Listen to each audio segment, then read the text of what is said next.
already underway. The process this year included an additional step whereby principals and department leaders first met with the curriculum heads in order to ensure that the district initiatives were in fact generating success and were expanding and adding mechanisms for continuity and sustainability. We are developing this budget with keeping in mind that there is a federal climate that may compromise some of the grants that we currently receive. So we're trying to make certain that we have a mechanism in place to sustain some of the great programs and services that are yielding results.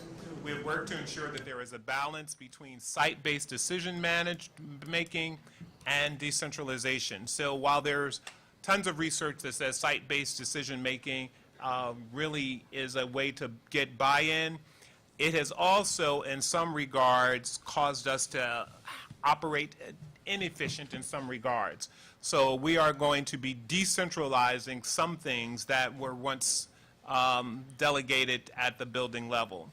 Then we all went through the budget defense rounds, which you're familiar with, where items that were not aligned with the superintendent and board goals were eliminated, and those items will be shared with you as well. Then the final budget was presented to the Budget Committee for review, and their input also led to some further refinement. Then the budget was infused into the master budget, which is being presented to you this evening. At the April 18th meeting, we will be asking the board to adopt the budget, and the budget, again, shows no tax increases for an unprecedented third consecutive year.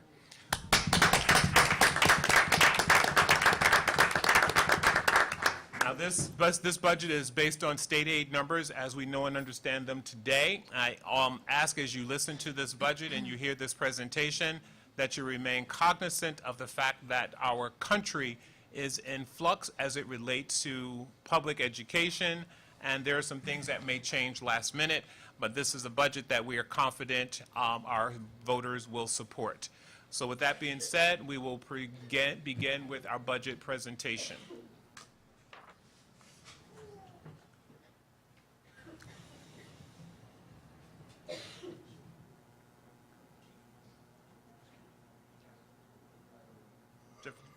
Jeff, if you want to just take the first few slides while I load it up, please.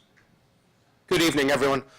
So we always work backwards with the educational vision in mind, and so we always start with the why. And so the why is the Mount Vernon City School District's commitment to be recognized as a high-quality educational system where all students receive a rigorous education, prepared to be college and career ready, and develop the necessary skills to compete in a global society. And the board goals certainly are the framework for creating everything that we do. Our first board goal centers around creating systems to promote student achievement. And when we developed these goals, we agreed that these will be multi-year goals because they were lofty, and it will take a lot of work to fully implement them. Our goal, too, is centered around development and implementation of a multi-year plan centered around improving our grounds and facilities, including the exploration of private and public partnerships. You should also know in the tool that that I am using to evaluate cabinet members this year, we are making certain that cabinet members are being assessed on their contribution to the successful attainment of these board goals. Our third goal centers around spearheading and rebranding the district, and tremendous work has been done with that, and this budget includes an expansion of our family and community engagement initiative. Our fourth goal is about the 21st century environment of learning, which embraces technology and inspires inspiration and encourages our children to be innovative thinkers. And lastly, to develop a plan for the implementation of a dynamic school of excellence and a dynamic liberal arts program, which is directly related to the 2020 vision. Again, I've reviewed the executive summary, which looks very specifically at the development and alignment of these board goals, and a spending plan that grows programs, retains staff, and ensures a focus on student achievement, while at the same time maintaining a tax levy for the third year. Now, there's a good and a bad to that. As you know, as we fail to increase our budget, we also decrease our capacity to build upon that budget the next year. So while it is a very good political move in terms of building public confidence, which is something that we've all committed ourselves to doing, it also has an impact on our capacity to grow the budget in future years. And I will say that as things continue to expand, we should be very clear with our public that this train will soon leave the station in terms of our capacity to continue to present a budget without a tax increase. This plan also includes contractual obligations that center around health benefit costs, support for the K-8 reconfiguration, and preparation for our 3 high schools of excellence, which we are extremely proud of, improving professional development, systems of accountability, and raising expectations for staff and students through a literacy initiative. So some overviews in this budget really that you can anticipate as we present this evening, and you did receive your package over the weekend, so you would have an opportunity to review it.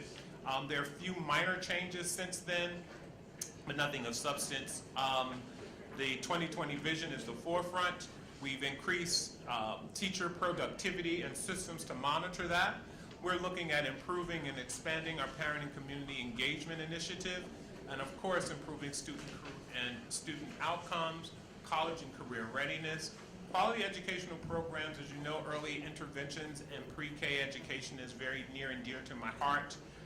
The board has made a commitment to expand pre-K-8 programmings and the high school reconfiguration, and of course making certain that there is fiscal responsibility associated with everything that we do. So there's a scorecard that we want to share, and as you know, it is always good to toot your own horn to the extent that you can. And we're very proud of this budget, and again, a 3rd year with the 0 tax levy increase, increased programs and opportunities for students, restoring programs from last year. We're able to create sustainability. We were asked last year and the year before about things that we were putting in our budget and whether or not we were thinking ahead in terms of our ability to sustain those programs and initiatives, and we are proud to report that we are again in year 3, since my tenure here, able to sustain those things that we added to the budget. We are also looking at things that are necessary to comply with our special ed audit and revamping and revising that program, continuing to expand our performing arts program that has also been very successful, and looking at increasing services to our gifted and talented program, which we have had tremendous progress with. As you noted in our presentation on our student achievement data, we've been successful with showing steady trends of improvement in our graduation rates, our literacy scores, and our math scores, almost across the board, and with particular subgroups for those youngsters that are identified as special needs students, as well as students who are identified as economically disadvantaged. We've demonstrated through our community efforts that we have been effective stewards over funds that have been allocated through our budget, through tax dollars, and through state aid, and the restoration of public confidence is evident by the passing of the bond last year and the refinement of the bond, with 85% of those who voted supporting this and improving community relations. As with anything that you're working towards, in order to be successful, you need to have a target. If you don't know where you're going, how will you possibly know when you get there? So we have established benchmarks across the board in literacy and in mathematics, and Dr. Gorman will share with you now where we are as it relates to this data pattern and our graduation trends. So last board meeting, Dr. Bennett-Conroy presented and Dr. Walden presented an update on looking at our data, and it's reflective. So this slide is very similar as Dr. Bennett-Conroy talked about our schools improving and the literacy trends over the last 3 years in both ELA and mathematics at all of our schools trending upward. So this was a replication and a reiteration of the information that was presented to the board and the public at our last Board of Education meeting.